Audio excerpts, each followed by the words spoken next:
Have you ever felt invisible? As a kid, this is a good thing when you're playing hide and seek. And as an adult, you go around, maybe you have nieces or nephews, and you see this little child in the corner thinking they're invisible with their eyes squeezed shut. But as an adult, most of the time we want to be seen to some degree. Now, physically, this happens when we go onto the dating scene. You want someone to recognize you. When you go home, it feels good if your husband says you look nice. It feels good if your little boy says, "Mama, you look pretty today."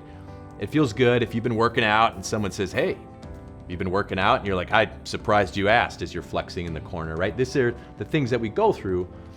But most of the time, it's not really our physical body we want people to recognize. We want people to recognize our work.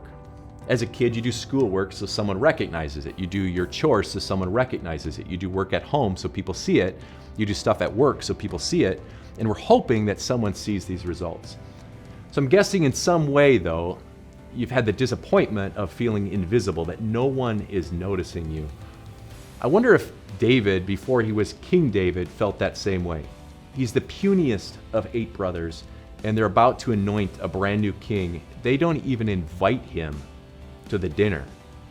So all the brothers stand before Samuel, and he's out in the field because everyone basically forgot him.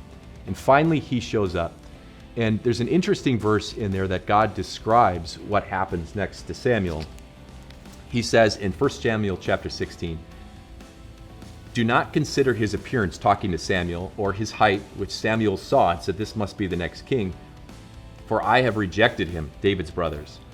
"The Lord does not look at the things that man looks at. Man looks at the outward appearance, but the Lord looks at the heart." I think this is a really cool picture because now here is David, who is anointed. He is chosen for the next king. And we have that same kind of picture, that same verse in the book of Corinthians. This is how he says it. "Now it is God who makes both us and you stand firm in Christ. He anointed us." In those moments when you're telling your story that I'm invisible, that no one notices me, no one notices my work, and it makes you afraid to kind of reach out and try something new, there's a different story. In those moments when you feel completely invisible, that no one cares, God says into your life, "I anoint you.